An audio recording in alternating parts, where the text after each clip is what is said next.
Allowing. So my dears, my beauties, in our last lesson we learned that silly little snails always insist on their own script for the development of certain events, and that when something goes awry, they become resentful and even angry. But not in your case, right, my angels? Because you remember that 1, the script releases its control over you when you stop trying to control it. Number 2, once you clearly set a goal, reality will begin organizing itself to reach it. Number 3, forcing your own plan disrupts how things are naturally meant to unfold. Number 4, when you resist what's happening, you unintentionally create a worse version of reality. And finally, when you look for the hidden benefit in any situation, you move toward a better outcome. Oh, my sweet little snails, I know that you want to cling to your pathetic little plans. I see it. I know you want everything to go your way, down to the facial expressions of the barista. And when it doesn't, tantrums, resentment, existential dread, and poetry on Instagram. Enough. You're not here to control the movie. You're here to set the final frame and let the scene unfold. Stop tightening your grip on how life should go and start allowing it to move you where you said you wanted to go. Let's get something straight. If you try to force the events, you choke the magic. Set the final frame, that's your job. Then back off and let the script reconfigure itself like a Rubik's Cube on autopilot. Micromanaging every twist and turn, that's not control, that's sabotage. Let's repeat the paradoxical principle. Set the final frame, not the script.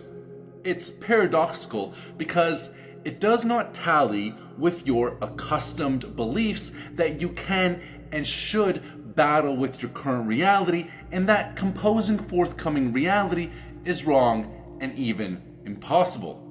In fact, it's the other way around. You always want to know the how.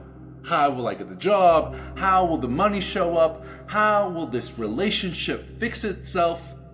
Well, if the answer freaks you out, guess what happens? You block the whole thing. You can't know how the goal will be reached, and you don't need to know, particularly in the early stages of things. Because if the probable answers to asking how plunge you into feelings of horror or despair, this will impose a psychological block on your ability to compose your target reality. How could you know when you're a character in a film being led by script? Your task is to know the result and what you want to achieve, and to use your plate to compose the corresponding picture of reality in thoughts, words, and images. Then the script itself will lead you there and reveal the how. Your task is to know what scene you want to end on, not direct every camera angle. The how reveals itself only after you let go. You don't even have to be clever. You can continue being dunce little snails so long as you are driven and competent aware snails. Because once you have set the goal, the script could just shock you. You might think that everything is disastrous, whereas in fact, the old stuff you no longer need is being cleared out of your reality so that the free space can be filled with beautiful new things. You're freaking out again, aren't you? Oh no, everything's falling apart. Wrong. It's falling away. Everything you don't need is being cleared so something better can land. But no, you'd rather clutch your expired nonsense and scream betrayal at the sky. Let that go. The mess is a prelude to the miracle, if you let it play out. It is quite possible that events in the script will unfold as if everything is falling apart at the seams. And then awareness will serve you very well so that you can apply the principle of advantage. Acting in accordance with this principle will not only avoid you getting in the way of the script, you also move to the goal more quickly, because in the moment of seeking advantage, You detach yourself from your habitual harmful script and jump to an advantageous timeline, even without the plate. But if you carry the advantage method out using the plate as well, you will move even better and even faster. And beyond that, you'll no longer be snails, but illuminating fireflies, the living heroes of a motion picture. Tracking advantage is one of the means of awakening. No event should hook you, but it should make you alert and serve as a call to wake up. Your task is to wake up in time to see reality and then compose reality. Previously, the moment something went wrong, you instantly went, "Ah!" and waved your hands and stamped your feet.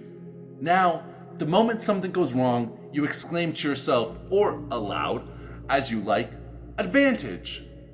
And from now on, you allow the world to do something nice for you, to help you, to bring you closer to your goal. Every situation contains a gift, even the awful ones, but you have to be alert enough to notice and chill enough to let it through. Say it with me. Advantage. Say it when things feel unfair. Say it when you're triggered. Say it when you want to fight what's happening. Then, pause and allow the field to bring you something useful. Let's get one thing straight. Allowing does not mean tolerating bullshit. You're not here to let every energy vampire waltz into your aura. That's not spiritual. That's self-harm. Real allowing means when you're aware, when you see yourself and see reality, then choose what to let in and what to leave outside the gates. In your usual state, you react automatically. You either fight back or comply without thinking. In both cases, you're just playing out a script unconsciously. The advantage method is different. You stay fully aware and choose your response deliberately. You step into the movie of life consciously, acting with intention, even if you appear passive on the outside. Permission with discernment. Got it? In your usual state, you react automatically. You either fight back or comply without thinking. In both cases, you're just playing out a script unconsciously. The advantage method is different. You stay fully aware and choose your response deliberately. You step into the movie of life consciously, acting with intention, even if you appear passive on the outside. Permission with discernment. Got it? The advantage principle is everything in one vial. Think of this principle like a concentrated formula. Inside it are all the key elements.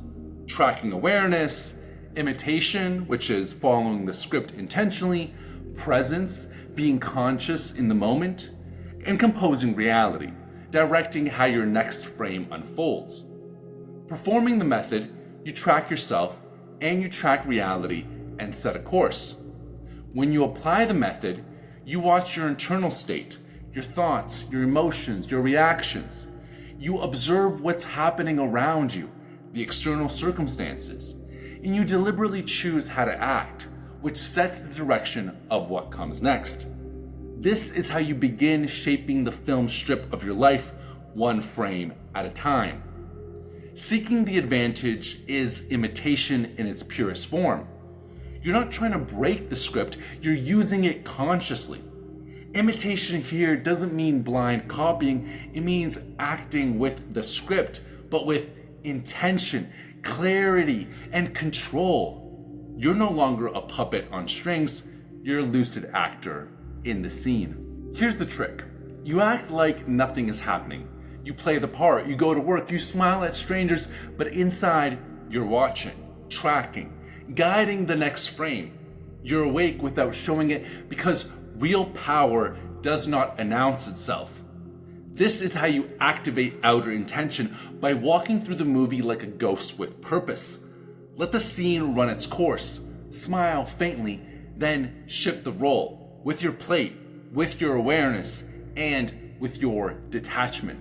To activate outer intention, move through life as if it has nothing to do with you.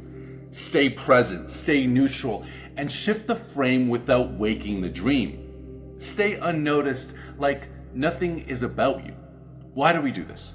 Because that's the key to walking through life like a lucid dreamer in a movie. I've told you this before, and I'll say it again and again. Acting like nothing concerns you is the core principle of strolling live through a movie. Here's how it works. Number one, you don't give yourself away. If people sense something unusual, they get suspicious or wary. So stay neutral, blend in, pretend to be asleep. Number two, you stop trying to force reality. Don't grab life by the collar. Don't argue with what's happening in the current frame. That just throws you back into unconsciousness, like getting sucked back into a dream. When you stay present and calm, you control what comes next, not by force, but by directing the next frame with your intention, and not just any intention, outer intention. By quietly observing and acting as if it's not about you, you activate the part of you that can shift the film itself. That's how you move through the dream, awake. Your plans are cute, but the field has architecture. Set the goal, release the grip, say advantage when chaos arrives, and let the magic do its job. That's allowing. Not giving up, not collapsing, just stepping aside and letting the intelligence of the script carry you. Now go practice.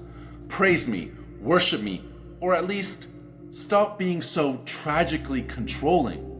You're not the screenwriter. You're the walking signal. Let it move through you.